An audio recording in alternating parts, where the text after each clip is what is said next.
गांव में तो सरपंच चुनाव लड़ने की तैयारियों से पूर्व कोई मीटिंग लेते हैं या आम सभा करवा रहे हैं तो उसमें कहते हैं भैया जो हमारे बंडूरा पकड़ेगा उसको हम सरपंच बनाएंगे। अब बताइए बंडूरा कितना बड़ा मुद्दा बना दिया। कारण क्या कि सरकार के द्वारा इसके रोकथाम है तो कोई उपाय नहीं किए गए। सरकार के द्वारा ऐसा कोई ठोस कदम नहीं उठाया गया जिससे किसानों को राहत मिल सके। भाइयों अभी बात बता रहे थे कि सरकार द्वारा मांग की गई और विधानसभा में मुद्दा उठा कि 7-7 लाख रुपए के लैपटॉप दिए जाए। मैंने कहा बड़ी क्या हो गया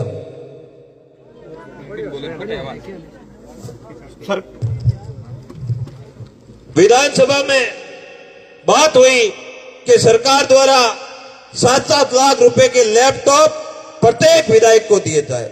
मैंने कहा भैया बहुत अच्छी बात है, विधायक तो बेचारे राजस्थान के इतने गरीब है कि इनके पास गाड़ी में तेल भराने का ही पैसा नहीं है, तो अब आपको 7-7 लाख रुपए के लैपटॉप देने ही पड़ेंगे। मैंने कहा भैया अगर आप 7-7 लाख रुपए प्रथम तो मैं कहता हूं शिक्षा के लिए दीजिए, हर गांव में लाइब्रेरी बन जाएगी, स्कूल में एक कक्ष बन जाएगा, बच्चों के पढ़ने के लिए व्यवस्था हो जाएगी।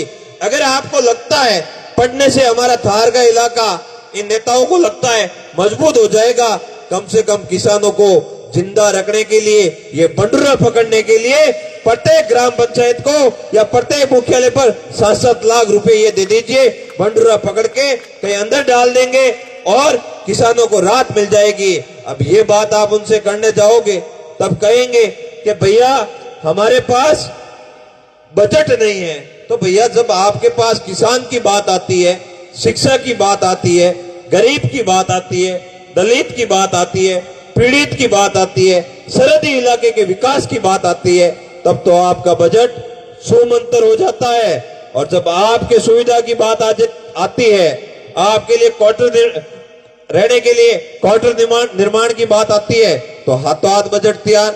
आपके लिए एप्पल के फोन की बात आती है, हाथों हाथ बजट तैयार।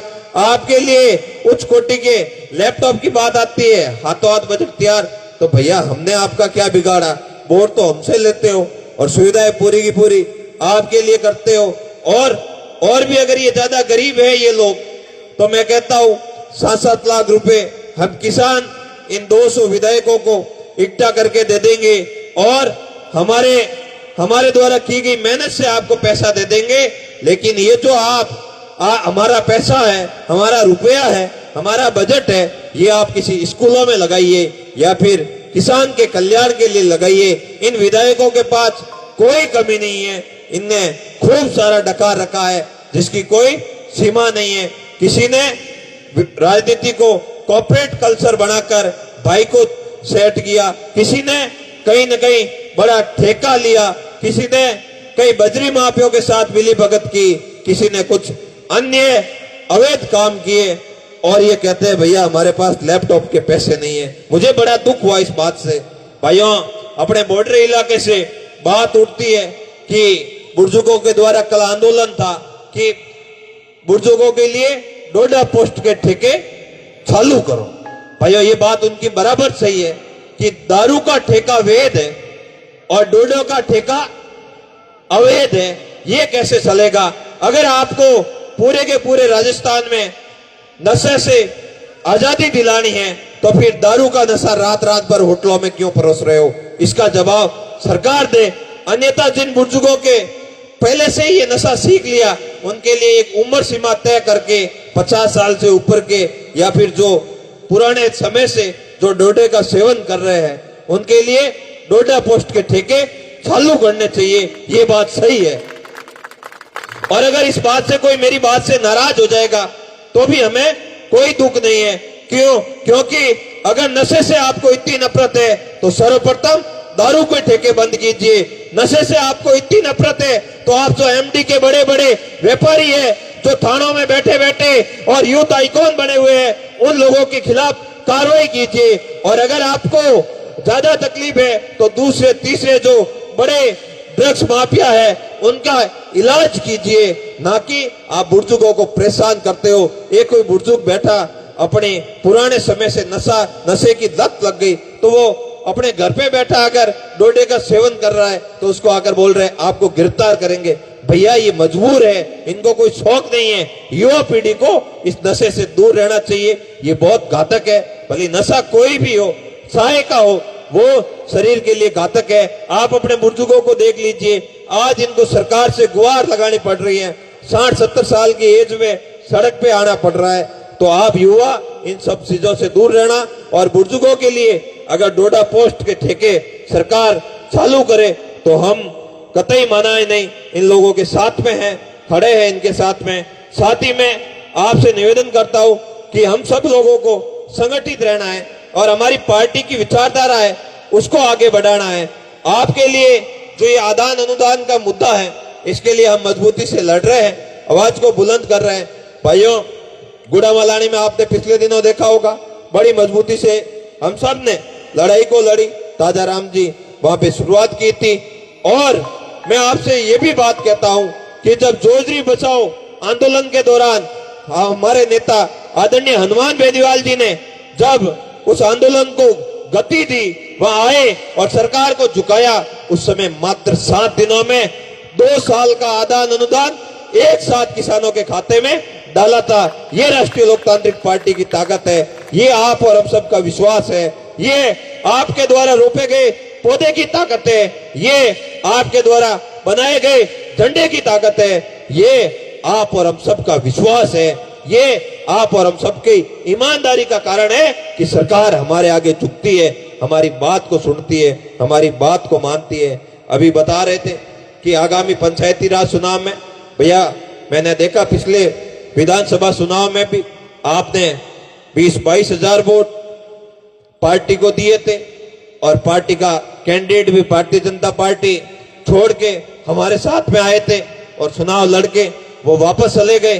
तो हम उसमें क्या कर सकते, लेकिन आप लोगों ने बड़ी ईमानदारी से, मेहनत से, पार्टी के प्रति समर्पण भाव से मेहनत की। इस बार आपके सामने मजबूत विकल्प तैयार करेंगे, कोई मजबूत चेहरा तैयार होगा आप लोगों के द्वारा जो नाम दिया जाएगा। लेकिन उससे पहले हमें सेमीफाइनल जीतना है। सेमीफाइनल में आप फागलिया, धनऊ, लीलसर, अपने छेड़वा, छोटन और जो भी अपनी यहाँ की पंचायत समितियां हैं, उन सभी में राष्ट्रीय लोकतांत्रिक पार्टी का प्रधान बनना चाहिए। छोटन की तमाम जो जिला परिषद की सीटें हैं, उन सीटों पर राष्ट्रीय लोकतांत्रिक पार्टी बड़ी मजबूती से विजयी होनी चाहिए। हमें यह तय करना है कि हम लोग तो राष्ट्रीय लोकतांत्रिक पार्टी के सिपाही है ही है, अगर हमें मान सम्मान मिले या ना मिले, लेकिन हम सबका उद्देश्य एक होना चाहिए, इस झंडे को मजबूत करने के लिए 36 कौम के लोगों को जोड़ना है। हमें दिन रात ये तय करना है कि हर रोज का आधा घंटा एक नए आदमी से मिलकर मेरी पार्टी की विचारधारा को बताने का काम करूंगा। हर रोज नए आदमी को राष्ट्रीय लोकतांत्रिक पार्टी से जोड़ने का काम करूंगा। मैं ये नहीं कहता आप दिन भर पार्टी के लिए काम करो, मैं ये कहता हूं रोज आधा घंटा पार्टी को दे दीजिए, पार्टी के लिए धरातल पर जाकर काम कर लीजिए। आपका निश्चित ही आने वाले समय में आपको सार्थक परिणाम मिलेंगे। ये मंत्र आप अपना के देख लीजिए। मैं ये नहीं कहता हूं कि दिन रात जयकारा लगाइए, सिर्फ और सिर्फ आधा घंटा दोगे, एक नहीं दोगे आप, ज्यादा समय दोगे देना जरूरी नहीं है। हर रोज आधा घंटा नित वड्डी वे बुढ़िया कहवे जो लघु डोर भाटो वाटे। तो आप बात ध्यान रखो, मजबूती हो। और दूसरा फेंग लोग बताओ कि राष्ट्रीय लोकतांत्रिक पार्टी हनुमान जी, मैं बताऊं कि भाई आप सब लोग की जुड़ूड़ा पुराना आदमी हो और अपन सबने भी मजबूती पार्टी ने मजबूत करनी है। मैं स्वयं 2003 में जब जिला परिषद सदस्य चुनाव नेताजी लड़ता, मारी नारवा ख्यूसर में खूब सारी रिश्तेदारी है। जद मैं टाबर हो पर नेताजी रे जो क्रेज हो मोटे नेताजी रे हाथे में मजबूती ऊपा था। और जब जीएसएस कुर्सी में एक बहुत बड़ा आंदोलन हुआ था, उस समय भी नारवा मैं वहां पर था और मजबूती से उस आंदोलन को मैंने बहुत करीब से देखा है।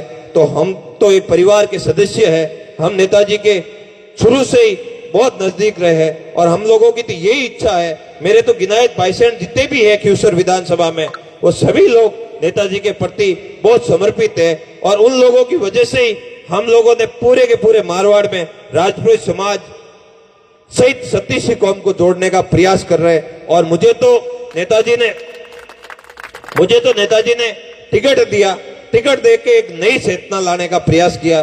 तो मेरी ओर से हमेशा प्रयास रहेगा कि पार्टी को मजबूत करे, संगठन को मजबूत करे। हमारा लक्ष्य एक ही होना चाहिए, कोई इधर उधर नाराज हो जाए उससे कोई फर्क नहीं पड़ता, हमारा नेता नाराज नहीं होना चाहिए। हमारे नेताजी का जो विजन है वो आम आदमी तक हमें पहुंचाना है, प्रयास करना है। भाइयों, हम लोग तो बड़ी मुश्किल परिस्थितियों में भी हमारी पार्टी के लिए तैयार खड़े मिलेंगे और आप सब लोग भी मजबूती से आने वाले समय में तैयार रहना। हमारा एक ही विजन होना चाहिए, राष्ट्रीय लोकतांत्रिक पार्टी को मजबूत करना। साथ ही हमें यह भी ध्यान रखना है कि पंचायती राज चुनाव के समय कई घुसपैठिए आएंगे और कहेंगे कि मैं आपकी पार्टी से चुनाव लड़ लेता हूं, लेकिन हमें यह ध्यान रखना है कि वो आदमी टिकाऊ है या नहीं है, या फिर विपक्ष के द्वारा भेजा गया हो। चुनाव के ऐन समय पर कई लोग क्या होते हैं कि नामांकन वापस लेकर भाग जाते, उस समय पार्टी की बड़ी बदनामी होती है। हमें मजबूत और टिकाऊ आदमी लेकर आना है। ऐसा नहीं हो कि आप जोश के साथ नामांकन भरने जाओ, पीछे से दबाव आए किसी मामा चाचा काका का और वो नामांकन अपना पर्चा वापस लेकर भाग जाए, हमारी बदनामी हो। इन सब चीजों से भी आपको सावधान रहने की जरूरत है, सावचेत रहने की जरूरत है। पूरा बाड़मेर बालोतरा मजबूती से खड़ा है। आने वाले समय में हमारे भाई साहब ने बताई कि एक शिक्षा सारथी को लेकर भी हमें रैली निकालनी चाहिए, यात्रा निकालनी चाहिए। भाई साहब, हम सब लोग इस बात पर मनन करेंगे, विचार करेंगे। शिक्षा के लिए तो हमारे नेताजी का मुद्दा ही प्राथमिकता से है और शिक्षा के लिए बेटर कैसे हो सके उसके लिए प्रयास करना चाहिए। मेरे वहां पर पिछले दिनों नेताजी आए थे आराबा में शादी समारोह में, शादी में नहीं आ पाए, बाद में आए। तो हम जिस सड़क से निकल रहे थे उस सड़क पे नेताजी ने देखा ये सड़क बहुत खराब है, तो नेताजी ने कहा इसके कागज मुझे तुरंत भेज देना, मात्र 1 महीने में आपकी सड़क की स्वीकृति दिला दूंगा। ये होता है नेता का समर्पण। बाकी नेता तो वहां शादियों में पहले दूसरे भी बहुत आए और गए, छापा माला पहना और रवाना हो गए।